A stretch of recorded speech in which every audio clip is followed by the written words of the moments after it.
Welcome to Earnings Central.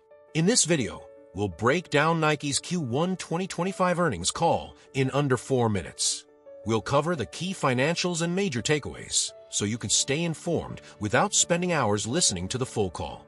Let's start with the headline numbers. Nike reported a 10% decline in revenue on a reported basis and a 9% decline on a currency-neutral basis for Q1 2025. Nike direct sales were down 12%, with Nike stores up 1%, but Nike digital down 20%. Wholesale revenue declined 7%. On a positive note, gross margins expanded by 120 basis points to 45.4%.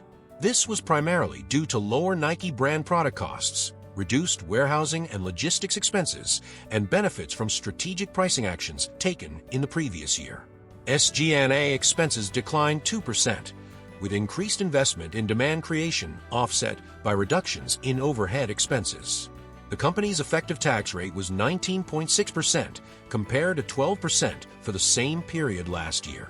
Diluted earnings per share came in at 70 cents. Now, let's dive into some key points from the earnings call. Nike's CFO, Matthew Friend, acknowledged that while Q1 results largely met their expectations, they are facing challenges in shifting their product portfolio and re-energizing brand momentum. Friend highlighted that Nike is intentionally reducing the proportion of business driven by classic footwear franchises like Air Force 1, Air Jordan 1, and Dunk. This strategy is expected to temper reported revenue over the coming seasons. The company saw growth in multiple sport dimensions, including men's fitness, men's global football, and men's and women's running footwear. Two of Nike's largest performance franchises, Mercurial in global football and the GT Series in basketball, delivered double-digit growth across all channels. Nike is particularly encouraged by the momentum building in their running category. Both men's and women's running footwear delivered positive growth in Q1, a significant improvement from the previous quarter. The spring 2025 footwear order book for running is set to grow double digits compared to the previous year.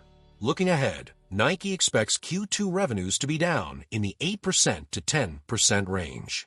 Gross margins are anticipated to decline by approximately 150 basis points due to higher promotions, channel mix headwinds, and supply chain deleverage. Friend emphasized that while the return to strong growth will take time, Nike believes they have the right building blocks in place. The company is continuing to invest in growth while maintaining discipline on costs. Nike remains optimistic about the long-term opportunities in China, despite near-term challenges. The company sees sport as a growth industry in China, with increasing sport participation rates. In conclusion, while Nike is facing some headwinds, they're focusing on shifting their product portfolio, accelerating innovation, and creating deeper connections with consumers through sport. The company believes these strategies will position them for future growth and success. That wraps up our summary of Nike's Q1 2025 earnings call. If you found this summary helpful and want to stay on top of more earnings reports from other companies, don't forget to subscribe. We got plenty more quick and easy breakdowns coming your way. So hit that subscribe button and never miss an update from Earnings Central.